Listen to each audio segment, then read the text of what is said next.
So this is the Moorlake Liberty, new van on the market at £75,000. So this is the most affordable option here, but it is based on a pre-registered delivery mileage base vehicle. It's Commerce Plus spec with options, so not quite to Commerce Pro, but still a nice high spec base vehicle with things like heated cab seats.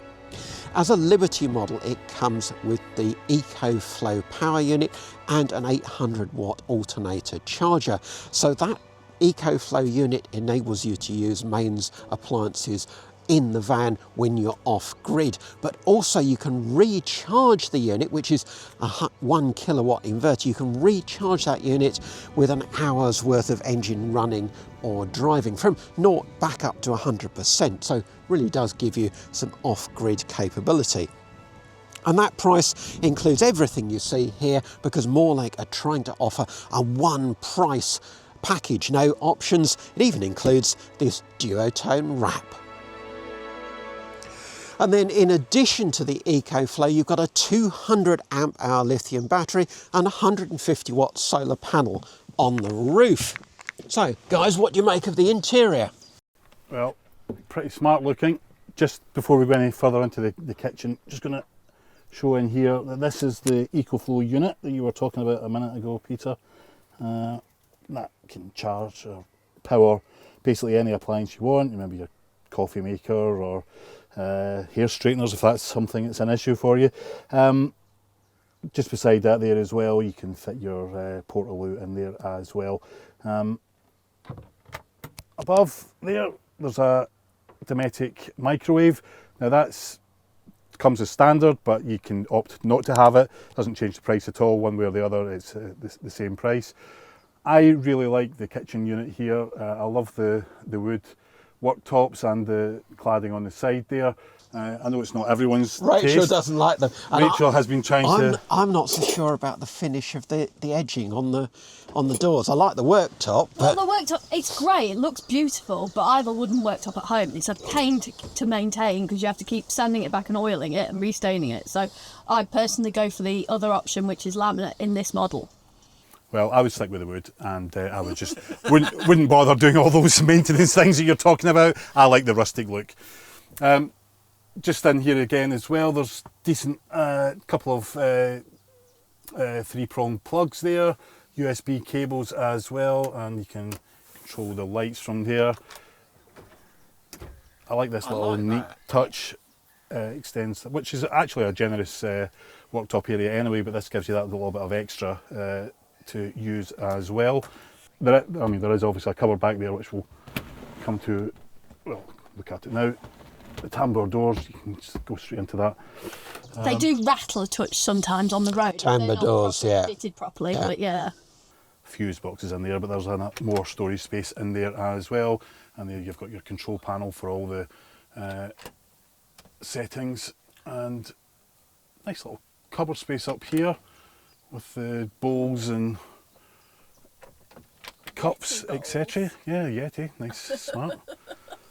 Yeah, so I really like this kitchen, and down here Dometic fridge as well with a little freezer cabinet in it as well.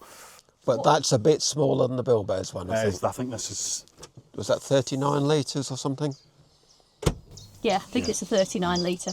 What I did quite like is this not completely gas free, this model. It's got the two burner hob. So basically if you do like cooking on gas, you've got all that power, but actually you've got a gas hob, because some people prefer it.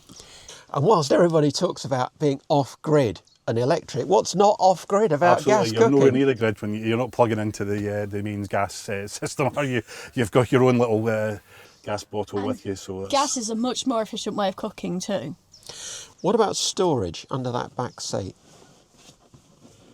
So I think that's a good question. I think what you have to do is you have to open it like you're making the bed. So basically, if you pull this forward and then flip it over, and then storage there, you can get bedding in there, or as we have here, so front blind, shoes, etc. So it's good storage, so decent storage under there as well. Not as easily as accessible as some. Yeah.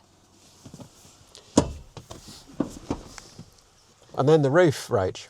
So this is an OS-tops roof.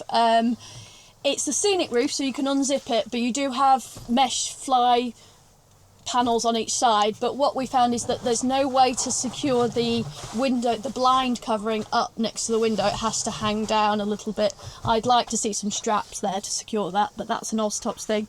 The bed is beautifully comfortable. If you want a 4-berth, this is probably one of the best beds out there for kids, because it's got proper sprung slats. So even if let's just pull it down, even if you wanted 2 adults up there, they are sprung on slats, proper frollies with a decent mattress, so that'll get you a good night's sleep whether you're an adult or kids. And then the downstairs bed. Well, it's a little more problematic. It's good and wide. It's mostly easy to make. As you saw there when you were pulling out the storage, this flips forward and then folds over, and then this backrest drops into place, which is all great, but when you come to make it in the morning, this is very heavy seat to lift back up again. I couldn't do it, had to get a helper in. So it's very heavy. I mean, it will probably get easier with time as it sort of softens up a bit, but it is a tough ass. What about seat comfort though? Well, as you can see, it's a good low seat. I mean, maybe not for me, I'm quite short. Obviously, my feet dangle on almost anything, but there's enough space for 2 people easily, 2 bigger people. And you have got 3 seat belts. Yeah, you've got 3 seat belts, but also there is space for 2 Isofix fittings, so you could have 2 child seats. Yep. But you could get 3 kids in here if they didn't need child seats. And then let's have a look round the back. And then round the back, I do love this detail of these new fancy lights on the transporter. In the boot area, you've still got your 2 areas, top and bottom storage, or you can have taller items if you wish. You've got your external shower point, just plug that in. Down below, this is a neat feature, your gas bottle locker actually tips out for access, so when you need to change a cylinder, that will be easier. But the other thing to point out is that this is a sliding seat system, so whether the seat's up or down, now suddenly you've got almost van style storage, and the kids are sitting closer to mum and dad for travel. Hi! Are we nearly there yet? I need the toilet.